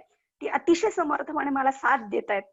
त्याच्यामुळं जे 2 P मी आताच उल्लेखलेले आहे, एक पती आणि एक पिता, दोन्ही सुदैवाने मला अतिशय उत्तम मिळालेत. त्याच्यामुळे मी आज या जागी उभी आहे. याचं श्रेय या दोघांना जातं. Thank you madam. तुमच्या तब्येतीनुसार तुम्ही इतकं जास्त सलग बोलू नका असं मी तुम्हाला विनंती करतो. नाही, काही हरकत नाही. मला तुम्हाला जाणवलं असेल की या सगळ्या प्रकाराची मला फार सवय आहे. ओके. कारण मी जेव्हा मला डॉक्टरांनी सांगितलं होतं की तुम्ही अजिबात काही करायचं नाही, पूर्ण विश्रांती घ्यायची, त्या पिरियड मध्ये मी UPSC उत्तीर्ण केली आहे. मग या गोष्टी माझ्यासाठी फार छोट्याशा ठरतात. आणि एक सुनबाई म्हणून माझं ते कर्तव्य आहे की तुम्ही जेव्हा बोलवाल तेव्हा मी आलं पाहिजे. पण तब्येत सांभाळून या. अर्थात. रिक्वेस्ट आहे. मी झेडार योगेश याला विनंती करतो की मॅडमांच्या तब्येतीनुसार जे सिलेक्टेड क्वेश्चन असतील. नाही, मी याच्यासाठी सांगितलंय की जे आहे ते फॅक्ट आहे. Show must go on. आणि तुम्ही अर्थात कुणीही माझ्या तब्येतीला अजिबात मध्ये आणू नका. मी सगळ्या प्रश्नाची उत्तरं अतिशय आनंदाने देईल. कारण तुम्ही आत्ताच म्हटलं की मी सटण्याची सुनबाई आहे आणि माझं ते कर्तव्य आहे. ब्रेक घेऊन बोलत चला थोडंसं. ठीक आहे. मी झेडार योगेशला विनंती करतो की त्यांनी क्वेश्चन आन्सर सेशन घ्यायचे. OT योगेश. धन्यवाद सर. काही आपण मोजकेच प्रश्न बघणार आहोत आज. पहिला प्रश्न आहे मॅडम, IAS जॉब करताना सर्वात कठीण प्रसंग कोणता आणि त्याच्यावर आपण मात कशी केली? तुम्ही प्रश्न पुन्हा विचारता? IAS जॉब करत असताना सर्वात कठीण प्रसंग कोणता आणि त्याच्यावर कसा मात केली तुम्ही? कशी मात केली? काय करत असताना? IAS चा जॉब करत असताना, आता सध्या जॉब करत असताना. आपला जॉब करत असताना आपण कठीण प्रसंग कोणता आल्यावर आणि त्याच्यावर आपण मात कशी केली? सगळ्यात कठीण म्हटलं म्हणजे, कारण इतके सगळे प्रसंग आहेत, त्याच्यातला सगळ्यात कठीण प्रसंग सांगणं जरा अवघड आहे माझ्यासाठी. पण एक गोष्ट सांगते. जेव्हा मी नागालँड सारख्या दुर्गम भागात होते तेव्हा मी आणि माझा ड्रायव्हर एका जागी जातो, तो एका कार्यक्रमानिमित्ताने होईना किंवा कुठल्या ऑफिशियल कामासाठी. तर तेव्हा हा मी अनऑफिशियली सांगते तुम्हाला, तेव्हा रोडने जात असताना ड्रायव्हर समोर एक व्यक्ती आला, तो युनिफॉर्म मधला होता आणि त्यांनी इशारा केला की गाडी थांबवावी. तर माझ्या ड्रायव्हरनी तेव्हा त्या एरियाला ती गाडी थांबवली नाही. तेव्हा मी त्याला विचारलं त्याच्या भाषेत की तू गाडी का थांबवली नाहीस. त्यांनी मी त्याला म्हणत होते, अरे तो बाबा काहीतरी संकटात दिसतोय तो माणूस, आपण थांबू, त्याची मदत करूया. तेव्हा माझा ड्रायव्हर असं कधीच होत नाही की मी त्याला जे काही काम सांगते तो ऐकत नाही. तो अजिबात थांबला नाही. त्यांनी गाडी सुसाट वेगाने पळवली. शेवटी मी जिथे राहते त्या रेस्ट हाऊसला आणली. मला पहिले खाली उतरवलं आणि पहिल्यांदा हात जोडून माझी माफी मागितली की मी तुमचं ऐकलं नाही मॅडम. त्याचं कारण असं आहे की तेव्हा जर तुम्ही सांगितल्याप्रमाणे मी गाडी त्याच्या भाषेत तो बोला, नागा भाषेत. जर मॅडम मी तो मुदाम म्हणतो मला त्याच्या भाषेत, मुदाम मी तेव्हा जर गाडी थांबवली असती तर आज तुम्ही आणि तर जेव्हा मला कळलं की त्यांनी गाडी का थांबवली नाही, ते व्यक्ती कोण होते याची पार्श्वभूमी मी डिटेलमध्ये सांगणं शक्य नाही आहे मला, कारण नागालँड हा एरिया अतिशय दुर्गम आणि तो कशासाठी प्रसिद्ध आहे हे सगळ्यांना माहिती आहे. आणि त्याच्यानंतर असे कित्येक प्रसंग मी तिथे असताना अनुभवले. एक वेळ असंच झालं की मला तोच ड्रायव्हर गाडी चालवून एअरपोर्टवर आणत होता आणि साईडनी एक मृतदेह पडला होता बिलकुल रस्त्याच्या कडेला. तर एक अधिकारी म्हणून मला थांबावंसं वाटलं की आपण सगळ्यात पहिल्यांदा मी माझ्या जिल्हा ऑफिसला कल्पना देणार होती की हा मृतदेह शेजारी पडला, याला ताबडतोब ह्याला उचलून या किंवा याची पुढची प्रोसेस करा. पण हे पाहिल्यानंतरही माझा ड्रायव्हर तिथे पण थांबला नव्हता, कारण पुन्हा त्यांनी एअरपोर्टवर मला सुखरूपपणे पोहोचवल्यानंतर त्याचं तेच म्हणणं होतं की मॅडम तिथे जर थांबलो असतो आज तर तुम्ही आणि मी दोघे जिवंत नसतो. तर याच्यावरनं कल्पना करा की मी त्या भागात 6 वर्ष काढलेली आहे. 6 वर्ष मी एकटी होते आणि 1-2 वर्ष मी माझ्या अक्षरशः 1.5 वर्षाच्या तान्ह्या मुलीला, आणि आताच मी सांगितलं माझी आई किती आजारी असते, तिचं वय मोर दॅन 70 आहे आज, त्या आईला घेऊन त्या भागात दुर्गम भागात एकटी राहिलेली आहे. मी एकटं काम केलेलं आहे. त्याच्यामुळे तिथे ज्या काही घटना घडल्या त्या कशा स्वरूपाच्या असतात त्याची तुम्हाला कल्पना येईल. पण त्या भागातला यशस्वी 6 वर्षाचा कालावधी आटपून मी महाराष्ट्रात आली आहे. इथलं काम बऱ्यापैकी सांभाळती आहे. याच्यावरून तुम्ही कल्पना करा की मी 6 वर्षात कुठल्या आणि कशा गोष्टींना फेस केलं असेल. आणि तेही मी एकटी असताना. मी कारण संजय सरांची पोस्टिंग नागपूरला होती आणि मी तिथे होते जवळपास, आणि 6 वर्ष आम्ही भेटीचा तुरळक कालावधी वगळता आम्ही 2000 पेक्षा जास्त किलोमीटर अंतरावर कंटिन्युअस राहिलो. काही पिरियड तर माझ्या 1.5 वर्षाच्या मुलीला घेऊन मी तिथे घालवला आहे, माझ्या आजारी आईसहित घालवलेला आहे. तर माझा तो कालावधी जरा बऱ्यापैकी कठीण होता, पण मला तो कठीण वाटत नाही, कारण मला असं वाटतं की हे माझ्या जे आहे माझ्या आयुष्याचा एक भाग आहे तो ऍज अ IAS ऑफिसर म्हणून. ओके, सेकंड क्वेश्चन आहे मॅडम. स्पर्धा परीक्षा देत असताना यश मिळेलच याची खात्री नसते, मात्र या अभ्यासाचा उपयोग होतो का? कारण बरेच मुलं या परीक्षा देत नाहीत. सगळ्यात महत्वाचं अर्थात UPSCचा अभ्यास करत असताना किंवा MPSCचा अभ्यास करत असताना तुम्ही समजा दुर्दैवाने यशस्वी नाही झालात, कारण त्यातलं यशस्वी होण्याचं प्रमाण फक्त 1% आहे, 1 ते 1.5%. फार झालं तर 2%. म्हणजे 100% पैकी 2% म्हणजे प्रमाण तुम्ही समजू शकता की ते किती कमी आहे. तर एवढं असताना तुम्हाला जे UPSCचा प्रवास करत असताना तुम्हाला तो अभ्यास, त्याच्यात फक्त एक विषय हाताळून चालत नाही. त्याच्यात तुम्हाला गणित बघावं लागतं, त्याच्यात हिस्ट्री बघावं लागतं, त्याच्यात पॉलिटिकल सायन्स बघावं लागतं, त्याच्यात विज्ञान बघावं लागतं. त्या सगळ्या शाखेचे सगळे घटक तुम्हाला अभ्यासावं लागतात. त्याचे बेसिक तुम्हाला माहित असणं फार गरजेचं आहे. हे सगळं करत असताना तुमचा दृष्टिकोन एकांगी कधीच राहत नाही, तो विस्तारित जातो. जीवनाकडे पाहायची एक नवीन दृष्टी येते. आणि जेव्हा तुम्ही तुम्हाला कित्येक विद्यार्थी किंवा कित्येक लोक असे भेटतील जे युपीएससी किंवा एमपीएससी यशस्वी नाही झाले, पण ते इतर फील्डमध्ये यशस्वी झाले. त्याचं एक कारण त्यांना विचारा की त्यांनी युपीएससी मध्ये जे केलेले कष्ट आहे, जे मेहनत आहे, किंवा त्यांनी जो केलेला संघर्ष आहे, तो त्यांना पुढील आयुष्यात वाटचाल करण्यास उपयोगी ठरतो. कारण मी आता सांगितलं, तो एकांगी दृष्टिकोन होत नाही. आणि ते करत असताना तुम्हाला युपीएससी, फक्त माझ्यासारखी काही तुरळक उदाहरणं सोडता तुम्हाला कित्येक जण सांगतील की सलग तुम्हाला 18 तास अभ्यास करावा लागतं. आणि खरं पण आहे, 18 तास कित्येक वर्ष अभ्यास करावं लागतं. अर्थात माझा प्रवास असा होता त्याच्यामुळे सलग 18 तास मी प्रत्येक बाबतीत अपवाद आहे. म्हणजे जेव्हा मी सुदैवाने यशस्वी ठरले तेव्हा फार तुरळक अपवादातला अपवाद असं मला कित्येक जणांनी संबोधले होतं. कारण मी जे सांगितलं त्याच्यातल्या 18 तास अभ्यास मी कधीच माझ्या परिस्थितीमुळे किंवा माझ्या त्या सिच्युएशनमुळे करू शकले नाही. पण 90% लोकांनी, 95% लोकांनी 17 ते 18 तास सलग अभ्यास केलेला आहे. एवढी मेहनत, एवढं एका जागी बसणं किंवा एवढ्या एकाग्रतेनं बसणं, याचा फायदा पुढील आयुष्यात कुठलीही गोष्ट करताना होतो.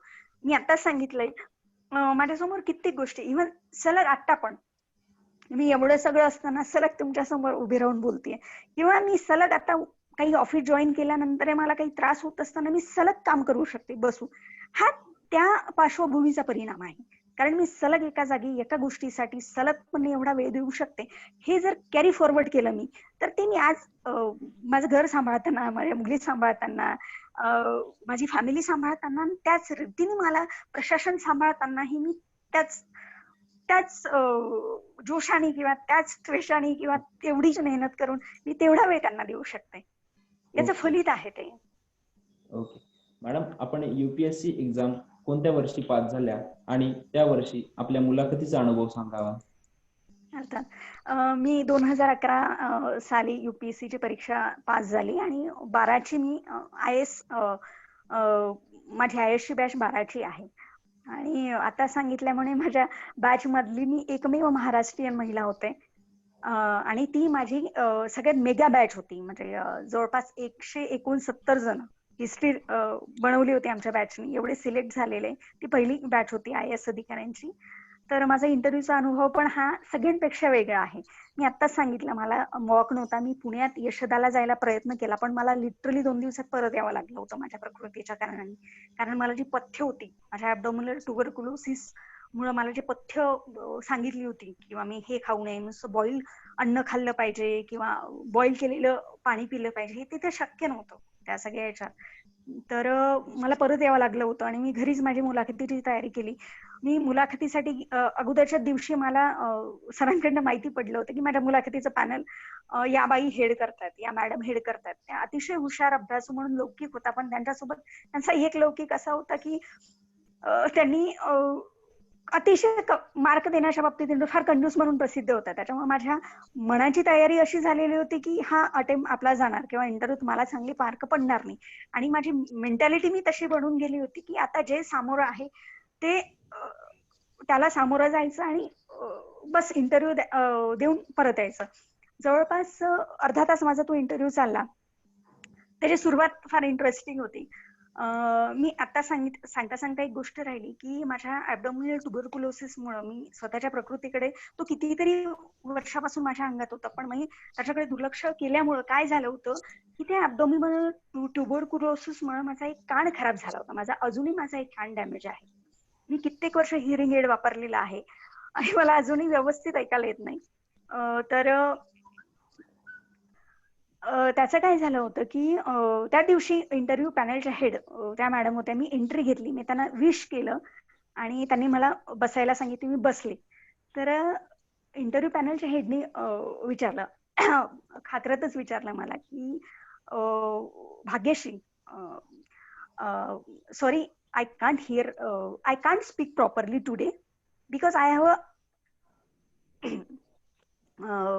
that throat problem today. I have a throat problem. म्हणजे मला गळ्याचा त्रास होतोय, जसा मला आज होतोय, गळ्याचा त्रास होतोय. So I can't speak properly. मी बोलू शकणार नाही.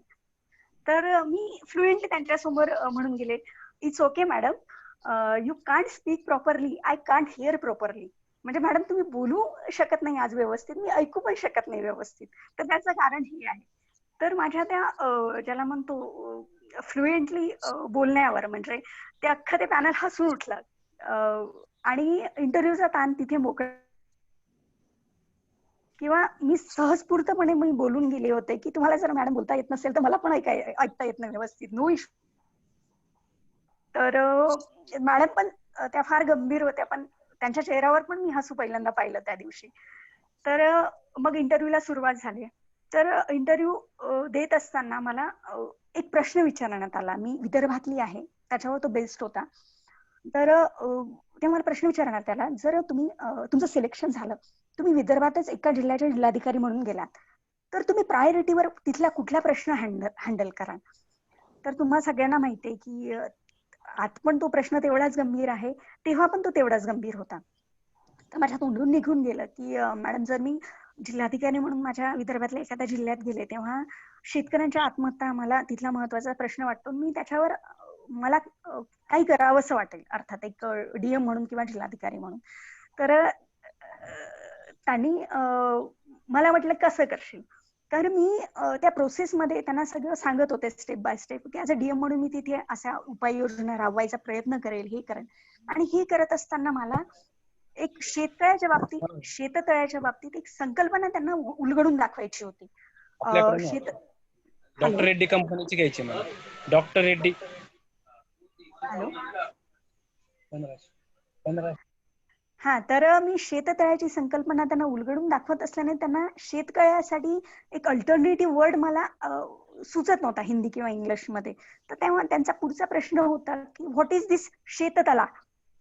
तर मी लिटरली तेव्हा उभं राहून हातवारे करून म्हणजे शेततळ म्हणजे काय त्यांना समजून सांगितलं होतं. इंटरव्ह्यूत हे अपेक्षित नसतं जनरली. तर आणि असं करत करत माझा तो इंटरव्ह्यू झाला. जेव्हा बाहेर पडले तेव्हा मला असं वाटलं की मी जे सगळे प्रकार केले होते इंटरव्ह्यूत आणि जे काही टिपिकल साच्यात बसलेली उत्तरं दिली नव्हती, त्याच्यामुळे मला इंटरव्ह्यू चांगले मार्क पडणार नाही ही माझी अपेक्षा होती. मी घरी निघून आले होते. तर असा माझा इंटरव्ह्यूचा अनुभव. पण उलट झालं. कदाचित मी एक साचेपणातली उत्तरं दिली नव्हती किंवा मी त्या क्षणी मला जे योग्य वाटते ती उत्तरं दिली होती. आणि हे सगळं करत असताना मी जशी आता सहज आहे तुमच्याशी बोलण्यात, हा सहजपणा माझा तिथे पण कायम होता. ते कदाचित त्या पॅनलला अपील झालं असावं. त्याच्यामुळे मला इंटरव्ह्यूत मला अपेक्षित नव्हते एवढे भरभरून मार्क्स दिले आणि इंटरव्ह्यूच्या मार्कामुळे मी अपलिफ्ट होऊन मला IAS भेटलं. Okay, super ma'am. शेवटचा एक प्रश्न घेऊ मॅडम आपण. Okay, thank you sir. खूप छान प्रतिसाद दिला मॅडम. सर्व उत्तरांचं स्पष्टीकरण खूप छान दिल्याबद्दल धन्यवाद. Over to you Yogesh sir. Thank you madam. खूप प्रश्न आलेले आहेत आणि तुमचं बागलाणकरांवरचं प्रेम मला खूप दिसते, तुमच्या सासरवाडीचं प्रेम खूप दिसते की तुमचे एवढा घसा बसल्यानंतर सुद्धा पण तुम्ही खूप मेहनतीने प्रश्नांचे उत्तर देत आहेत. पण आम्हाला थोडस थांबवावं असं वाटतंय की मी सर्व प्रेक्षकांना अशी विनंती करतो की मॅडमांचे डिटेल्स हे युट्यूबवर भाग्यश्री IAS भाग्यश्री बानायत धिवरे या नावाने अवेलेबल आहेत सगळं. तर त्यामुळे त्यांच्या अजून काही डिटेल्स तुम्हाला जाणून घ्यायचं असेल तर तुम्ही युट्यूबला प्लीज सर्च करा आणि त्यांच्या इंटरव्ह्यूज वगैरे बघा. Thank you madam. खूप छान प्रश्नांची उत्तरं तुम्ही दिली आणि इथे उपलब्ध अवेलेबल झाल्या सर्वांना गायडन्स करण्यासाठी खूप धन्यवाद. मी आमचे रुटीन पास्ट प्रेसिडेंट प्रदीपजी बच्चाव यांना विनंती करतो की आजच्या कार्यक्रमाचं वोट ऑफ थँक्स द्यायचे. त्यांच्याकडे जाण्याच्या अगोदर मी सर्व प्रेक्षकांना सांगू इच्छितो की उद्या आपल्या बरोबर असणारे डॉक्टर स्वप्नाली बंब ह्या पुण्याहून इथे जॉईन होणार आहेत आणि पौगंड अवस्थेतील जे मुलं असतील की आता 9वी 10वीची जे मुलं असतील त्यांच्याबरोबर पालकांनी कसं वागायचंय, त्यांच्याबरोबर कसं बिहेवियर करायचे, त्यांना कसं समजायचे, तर त्यांच्या संदर्भात ते आपल्याला लेक्चर देणार आहेत डॉक्टर स्वप्नाली बंब. आणि उद्या आपला आरती आपली जी श्री महालक्ष्मी देवीची आरती ही लाईव्ह तुम्हाला बघायला भेटणार आहे. तर मग आपण उद्या 8:15 वाजता उद्या 8:10 जॉईन व्हायचंय. पहिले आपली आरती होईल आणि मग डॉक्टर स्वप्नाली बंब यांचं गायडन्स होणार आहे. मी वोट ऑफ थँक्स देण्यासाठी रोटरीयन प्रदीप बच्चे यांना विनंती करतो की त्यांनी वोट ऑफ थँक्स द्यायचे आणि त्यानंतर आपली आरती ही प्रक्षेपण होणार आहे. Over to you Pradeep.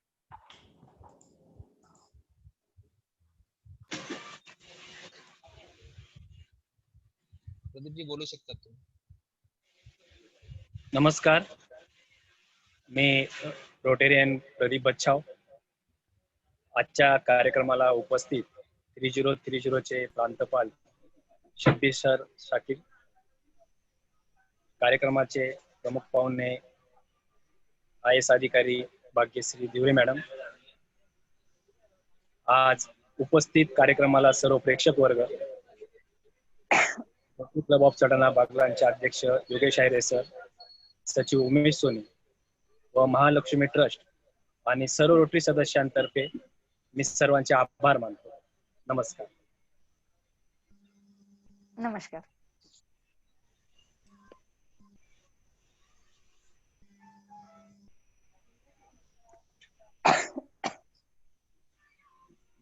पप्पा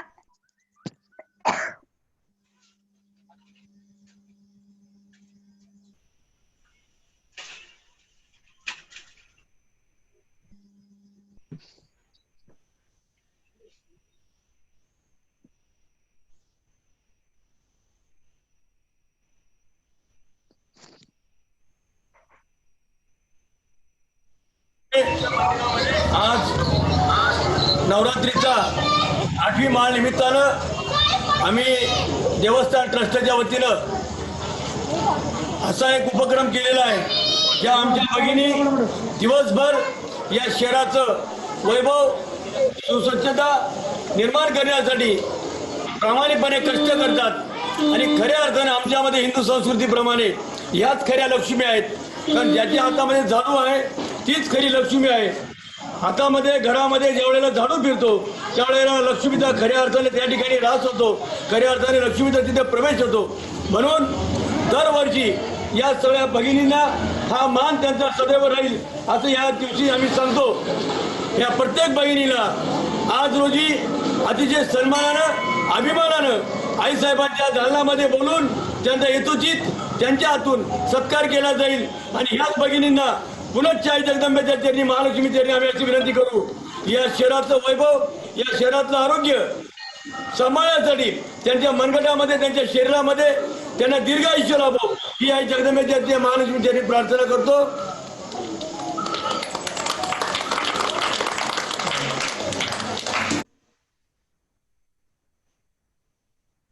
सत्यान ग्रामातली महालक्ष्मी आज 8वी. आजचे रूप आहे अष्टभुजा नारायण. जय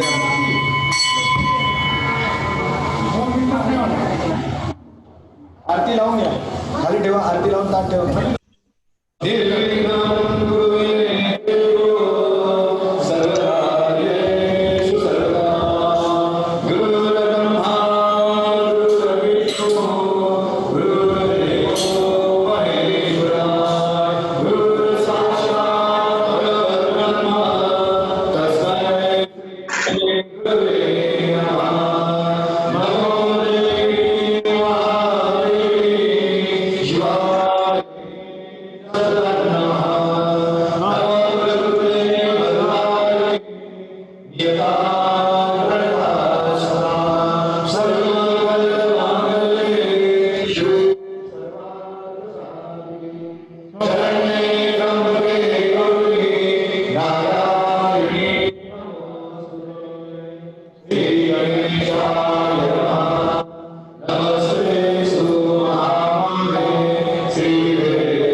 Jai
ओके. महालक्ष्मी माते की जय. मी सर्वांना अनम्यूट करत आहे आणि उद्या सर पुन्हा एकदा उद्या एक्झाम आहे ना Yes, तुम्ही yes. सर कोणची एक्झाम आहे म्हणजे तुम्ही नीट वाचल्याने आज जे सर्व जेवढे विद्यार्थी इथे उपलब्ध आहेत त्यांना सांगू इच्छितो की आज आपल्याकडे IAS अधिकारी भाग्यश्री बानायत मॅडम उपस्थित होत्या आणि त्यांनी त्यांच्या जीवनावर आधारित त्यांची माहिती आपल्याला सांगितलेली आहे आणि त्या माहितीवर आधारित उद्या सकाळी 10 ते दुपारी 4 वाजेपर्यंत टेस्ट असणार आहे. तर त्या टेस्ट तुम्ही दिल्यानंतर जे टेस्टला टॉपर असतील त्यांना रोटरी क्लब तर्फे बक्षीस देण्यात येईल आणि जेवढेही अपीयर होतील त्यांना ई सर्टिफिकेट मिळणार आहे. कोणाला काही प्रॉब्लेम असतील ते विचारू शकतात. हॅलो. हा यस. मी किरण गायकवाड सर. हा बोला. सुरगाण्याहून बोलतोय सर मी. हा बोला सर. ही जी टेस्ट आहे ही गुगल फॉर्मच्या रूपातून घेणार आहे का? हा यस यस. उद्या लिंक येईल तुम्हाला लिंक कोणी दिली होती आजच्या कार्यक्रमाची? आपल्या एका रिलेटिव्ह कडनं आली होती सर ती. हा. तर त्याच्यासाठी लिंक मग व्हॉट्सअपवर शेअर करू आम्ही. आणि कोणत्या स्कूलला येतो? तो तर इकडे गुजरात मध्ये शिकतो सर. मी सुरगाण्यात शिक्षक म्हणून नोकरीला आहे. आणि त्यामुळे मग उद्या आज ज्यांनी तुम्हाला लिंक दिली ना कार्यक्रमाची तेच उद्या तुम्हाला बरोबर लिंक देतील. आम्ही पूर्ण सर्व व्हॉट्सअप ग्रुप त्या टेस्टची लिंक आम्ही शेअर करणार आहोत. तर उद्यापर्यंत तुम्हाला भेटेल. ओके. अजून कोणाचे काही प्रश्न असतील तर विचारू शकता. Hello sir. येस. मी कल्याणी खैरनार बोलते सर. स्टुडंटसाठी पण एक एक्झाम. आवाज आला नाही तुझा दीदी. परत एकदा विचार. साठी पण एक एक्झाम स्टुडंट. हा student from standard 3 to standard 12 पर्यंत सगळेजण अपीयर होऊ शकतात.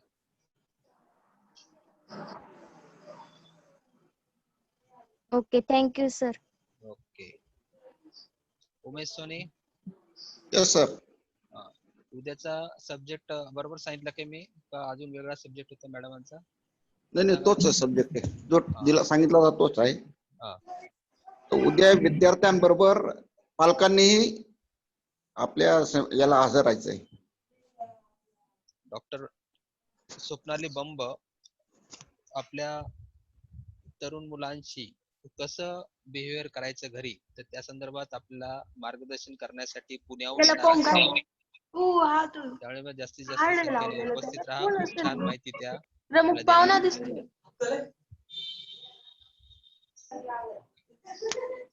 योगेश.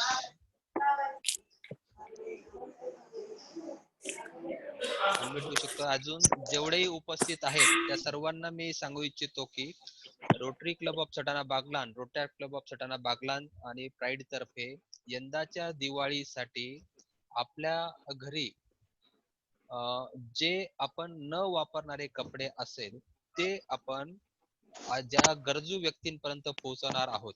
तर आम्ही कपडा बँक ही सुरू केलेली आहे आणि ती कपडा बँक जी असणार आहे ती आपली पापालाल मार्केट येथे टिळक रोड पापालाल मार्केट इथे कपडा बँक आम्ही सुरू केलेली आहे. तुमचे जे कपडे न वापरणारे कपडे असतील ते कृपया तिथे डोनेट करा. आम्ही ज्या गरजू व्यक्ती आहेत तिथपर्यंत आम्ही पोहोचणार आहोत. आपली जशी दिवाळी चांगली होणार आहे तशी इतर गरजू व्यक्तींची पण दिवाळी आपल्याला चांगली करायची आहे. आणि आता हिवाळा सुरू होणार आहे. हिवाळ्यात कोणीही गरीब व्यक्ती कपड्यांशिवाय किंवा काही प्रॉब्लेम येऊ नये त्यानुसार पुढे पण आपण स्वेटर पण आपण डोनेट करण्याचे आपण हे ठेवणार आहोत की ज्या गरजू व्यक्तींना आपण आपल्या वापरलेले स्वेटर काही दिवसात आपला होत नाही. काहींच्याकडे 2-2, 3-3 स्वेटर असतात पण असे काही व्यक्ती आहेत की त्यांच्याकडे घालायला कपडे पण नाहीत. ते स्वेटरची विषयच वेगळा. तर त्यामुळे मग ही कपडा बँक साठी सर्व नागरिकांनी आम्हाला हेल्प करायची आहे. आम्ही गरजू व्यक्तींपर्यंत ते पोहोचणार आहोत. अजून त्याच्यातले डिटेल्स कुठे जमा करायचे झेडार योगेश जाधव सांगतील. योगेश अनम्यूट होऊन सांग. ओटी योगेश. हॅलो नमस्कार सर. बोला.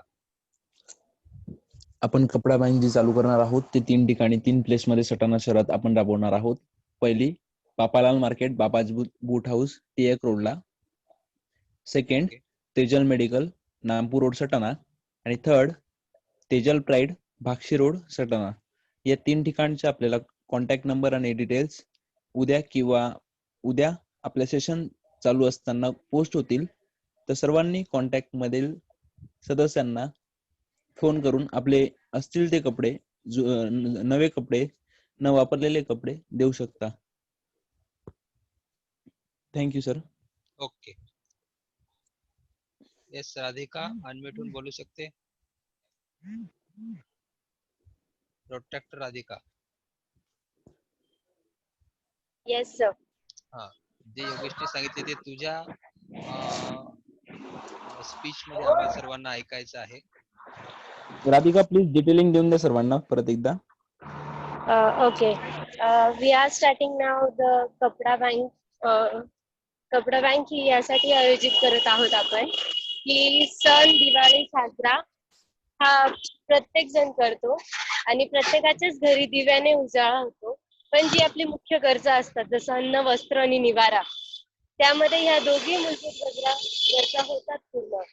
परंतु कपडा ही जी गरज आहे यावेळेस आपल्याला गरिबांना ही दान करून ही गरज भागवायची आहे.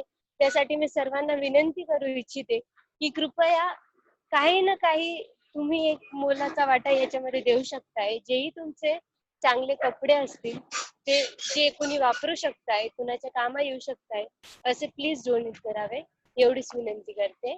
आणि जे काही डिटेल्स आहे की हे कुठे सबमिट करायचे आहे, सो तेजल मेडिकल एक आपलं स्पॉट आहे, त्यानंतर तेजल प्राईड आहे, तिथे तुम्ही कॉन्टॅक्ट करू शकताय. आणि उद्या असे सेशनच्या वेळेस हे बॅनर आपण रिलीज करणारच आहोत.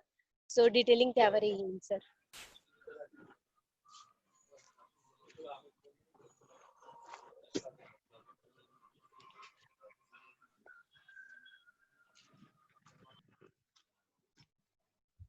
Thank you Radhika. Yes, thank you sir. प्रेक्षकांपैकी कोणी सांगू इच्छिता की ह्या 8 दिवसामध्ये ह्या अनोखा नवरात्र उत्सव आमच्या क्लबने साजरा केला, तर तो कशा प्रकारे झाला, त्याचा लाभ तुमच्या मुलांना किंवा तुम्हाला होतोय का, तर कोणी सांगू इच्छित असेल तर सांगू शकतात प्लीज, जेणेकरून